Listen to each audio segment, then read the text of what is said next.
വിവാഹം കഴിഞ്ഞിട്ട് കുറച്ച് വർഷങ്ങളായി. കല്യാണം അന്വേഷണ സമയത്ത് തന്നെ ദീനുള്ള ഒരു പെണ്ണിനെ തന്നെയായിരുന്നു അന്വേഷിച്ചിരുന്നത്. പക്ഷേ പ്രശ്നം അവളുടെ ഭാഗത്ത് നിന്ന് ചിന്തിക്കുമ്പോൾ ഒരുപക്ഷെ ശരിയായിരിക്കും. പക്ഷേ ഒരു സമുദായത്തിനും അങ്ങനെയല്ലല്ലോ. അവൾ വിചാരിക്കുന്നത് മുസ്ലിങ്ങൾ ആണല്ലോ, അവരെല്ലാവരും ഒരച്ചിൽ വാർത്തതുപോലെ സ്വഹാബികളെപ്പോലെ ആയിരിക്കുമെന്ന്. അതൊന്നും സമൂഹത്തിൽ കാണുന്നില്ല. എൻ്റെ വീട്ടിൽ ഉമ്മ, സഹോദരങ്ങൾ എല്ലാവർക്കും കുറ്റമാണ്. അവരെന്താണ് ഇങ്ങനെ ഡ്രസ്സിങ്ങിലാണെങ്കിലും മറ്റു കാര്യങ്ങളിലാണെങ്കിലും എല്ലാം എവിടെയും പോരായ്മകൾ കണ്ടെത്തുകയാണ് അവളുടെ പണി. പിന്നെ അങ്ങനെ അവരുടെ കുറ്റങ്ങൾ കണ്ടെത്തുന്ന പണിയാണ്, അതിങ്ങനെ പറഞ്ഞുകൊണ്ടിരിക്കുന്ന പണിയാണ്. ഞാൻ വല്ലാതെ മാനസികമായി പ്രയാസപ്പെടുന്നു. എന്താണ് ഒരു പ്രതിവിധി ഉള്ളത്? ഇത് ഒരു കാഴ്ചപ്പാടിന്റെ പ്രശ്നമാണ്. അതിപ്പോൾ അവരെന്താ വെച്ചാൽ എപ്പോഴെപ്പോഴും ഇങ്ങനെ തിരുത്തിക്കൊണ്ടിരുന്നാൽ അവർ കൂടുതൽ പ്രകോപിതയാവുകയാണ് ചെയ്യുക. പൊതുവേ എന്താണെന്ന് വെച്ചാൽ നമ്മൾ പല ആളുകളെയും കാണുമ്പോൾ അവർ ദീനിയായിട്ട് 100% പെർഫെക്റ്റ് ആണ്, ബാക്കിയുള്ളവരൊന്നും അവിടേക്ക് എത്തുന്നില്ല എന്ന ഒരു സംഗതിയാണ് പല ആളുകളും. അത് നിരന്തരം അവരിങ്ങനെ ആവർത്തിച്ചുകൊണ്ടിരിക്കും. അപ്പോൾ അവരെങ്ങനെയല്ലേ, ഇവരിങ്ങനെയല്ലേ, മറ്റാളിങ്ങനെയല്ലേ എന്ന് പറഞ്ഞുകൊണ്ടിരിക്കും.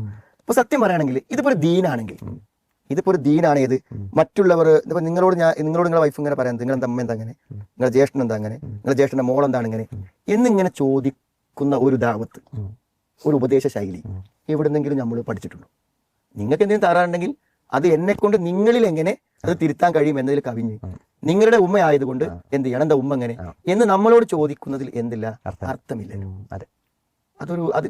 ഇത് സാധാരണ ഇപ്പൊ ഈ സഹോദരി ഇസ്ലാമിന്റെ എല്ലാ കാര്യങ്ങളും വളരെ കണിശമായി ശ്രദ്ധിക്കുന്ന, അല്ലെങ്കിൽ അത് എത്ര തീവ്രതയോട് കാണിക്കുന്ന ഒരാളാണ് എന്ന് പറയാം. ആയിക്കോട്ടെ, നമുക്ക് സമ്മതിക്കാം. പക്ഷെ ഇത് എങ്ങനെയാണ് നമുക്കൊരിതിൽ വരാൻ പറ്റുക? ഇപ്പൊ ഈ നാട്ടിൽ എത്രയൊക്കെ ആളുകളുണ്ട്. നമ്മൾ അവിടുത്തെ പള്ളിയിലെ മുദ്രസോട് പോയി പറയണം, ആ വീട്ടിൽ ഇപ്പോൾ പലിശക്കാരനുണ്ട്, ഈ വീട്ടിൽ മറ്റേ ആളുണ്ട്. അപ്പൊ ഇതൊക്കെ നമ്മൾ മറ്റുള്ളവരെ കുറിച്ച് അവരുടെ ന്യൂനതകളെ നമ്മൾ എടുത്തു പറഞ്ഞ് അവരെ അപമാനിച്ച് അവരിൽ അപരാധം പറയല്ലേ നമ്മൾ ചെയ്യുന്നത്.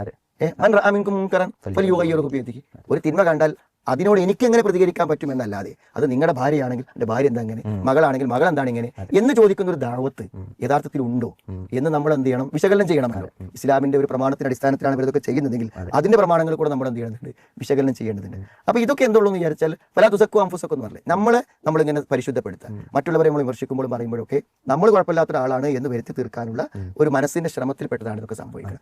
അപ്പോൾ ഇതൊക്കെ എന്ത് ചെയ്യണം, ഒരു ഗുണകാംശപരമായി അവരെ ബോധ്യപ്പെടുത്തി കൊടുത്ത് മാറ്റിക്കൊണ്ടിട്ടാണ് വേണ്ടത്. അപ്പോൾ ഇതൊക്കെ കാണുമ്പോഴൊക്കെ ഇങ്ങനെ ഉപദേശിക്കുന്നതിലുപരി എന്താണെന്ന് വെച്ചാൽ നമുക്ക് ഇവരെയൊക്കെ മാറ്റിയെടുക്കാൻ കൂട്ടായി എന്ത് ചെയ്യാൻ പറ്റും? അതെ, നമ്മുടെ ബന്ധുക്കളല്ലേ, ഓരോന്നും നരകത്തിൽ പോകാൻ പാടില്ല. ഇപ്പൊ എന്ത് ചെയ്യാൻ പറ്റും? കൊടുന്ന് നമുക്ക് എന്ത് ചെയ്യാൻ പറ്റും? നമ്മളെ വീട്ടിൽ വെച്ചിട്ട് ഒരു ഗൃഹസംഗമം വെക്കുക, അല്ലെ, ഒരു നല്ല ഫലപ്രദമായി പ്രസംഗിക്കാൻ പറ്റിയ ഒരാളെ നമുക്ക് കൊണ്ടുവരും. എല്ലാവരും നമ്മൾ സ്നേഹത്തോടെ ക്ഷണിക്കുക, എന്നിട്ട് ഗുണകാംക്ഷയോടെ പറഞ്ഞു കൊടുക്കുക. അപ്പൊ കുറെ ആൾക്കാർ മാറും, പറഞ്ഞു കൊടുക്കുമ്പോൾ കാര്യങ്ങൾ മാറും. അല്ലെങ്കിൽ നമ്മളിവിടെ ഒരു ലേണിംഗ് ഖുർആൻ ക്ലാസ് തുടങ്ങാം, എല്ലാവരും വരട്ടെ. ഇങ്ങനത്തെ പ്രായോഗിക പരിഹാരങ്ങൾ രണ്ടുപേരും നിർവഹിക്കാന്നല്ലാതെ നമ്മൾ ഈ തെറ്റായ കാര്യങ്ങൾ ചെയ്യുന്ന ആളുകളെ അവർ ഇന്നതൊക്കെ ചെയ്യേണ്ടത്, ഇവർ ഇന്നതൊക്കെ ചെയ്യേണ്ടത് എന്നൊരു എടുക്കുന്നതിൽ എന്ത് അർത്ഥമാണ്?